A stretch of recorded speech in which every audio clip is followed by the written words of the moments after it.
O desarmamento nuclear no mundo e o interesse de novas nações em ter um arsenal foi o assunto escolhido na coluna Quero Saber desta semana. Aqui no estúdio eu recebo o historiador Edgar Leite e vou começar direto com as perguntas dos assinantes. O Luiz Freitas faz a seguinte colocação. A fabricação clandestina de armas nucleares não é mais perigoso do que a fabricação controlada? No recente encontro mundial sobre proliferação de armas nucleares, de controle, se chamou a atenção para esse fato que vem preocupando, sem dúvida, os países centrais, que é a possibilidade de que instituições não estatais possam desenvolver armas nucleares com objetivo terrorista, basicamente. Isso é uma preocupação muito grande, inclusive daí toda a ação da Agência Internacional de Energia Atômica para controlar não só o processo de enriquecimento de urânio, mas tudo que está em torno para não permitir o vazamento, quer de material, quer da tecnologia para isso. Né? Agora, a forma como isso é feito gera uma série de polêmicas. O Rodolfo, eu vou tentar o seu sobrenome, Pitzichnich, mas vou chamá-lo para efeito da nossa entrevista de Rodolfo. Diz o seguinte: 5 países se comprometeram de forma obrigatória a desativar por completo seus arsenais nucleares. Por favor, qual é a justificativa para que dê o direito de um país de proibir que outro tenha arma nuclear quando ele próprio não demonstra interesse em não possuí-las mais? Como a ONU se explica?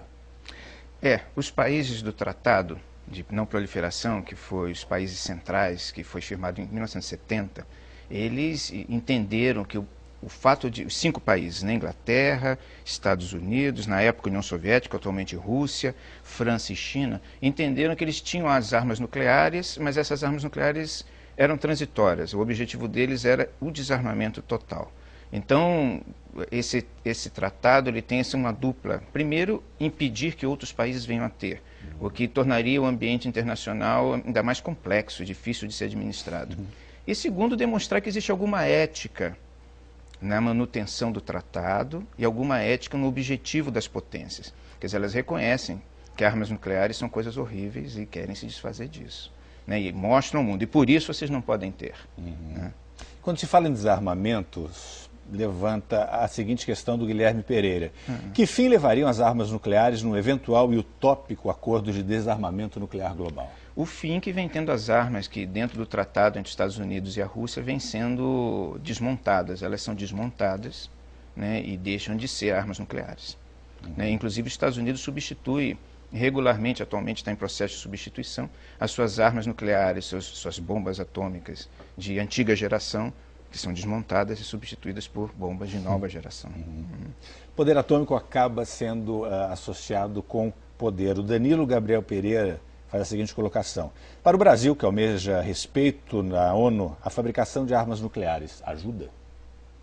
Olha, as armas nucleares, um país que tem armas nucleares assusta, apavora e se torna um país, na verdade, capaz de realizar operações militares e sem medo de uma retaliação violenta. Mas isso não necessariamente ajuda, né, um país. Um país também pode se tornar um grande país pela sua posição internacional, a favor da paz, a favor, né, do equilíbrio. As armas nucleares assustam, mas não necessariamente levam respeito.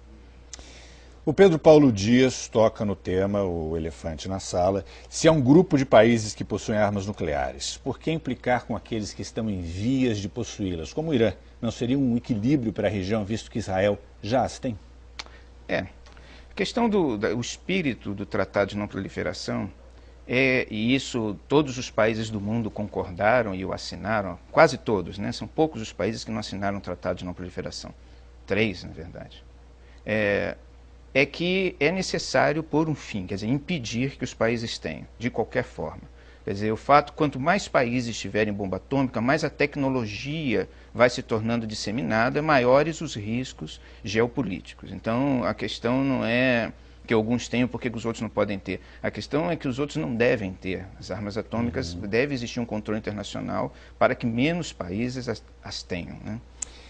Luiz André Corrêa de Oliveira, daqui 2 exemplos. Será que as nações, como o Irã e os Estados Unidos, quer dizer, dois lados ali, podem impedir uma guerra atômica?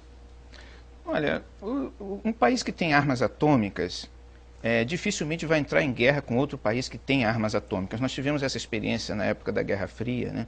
Porque quando dois países com armas atômicas entram em conflito, os dois se destroem totalmente. A arma atômica, uma bomba atômica ou duas bombas atômicas serve para destruir um país Não inteiro. só eles, como qualquer outro. Então, agora, a questão da bomba atômica, o que realmente impede uma guerra atômica, mesmo para países que a têm, é o bom senso dos seus dirigentes, né? São sociedades democráticas estabilizadas, onde o espírito de diálogo e de compromisso impera na política. Isso, sem dúvida, no caso da União Soviética e dos Estados Unidos ficou comprovado, né? Isso impediu várias vezes que a União Soviética e os Estados Unidos entrassem em guerra, o mais grave no evento da crise dos mísseis de Cuba.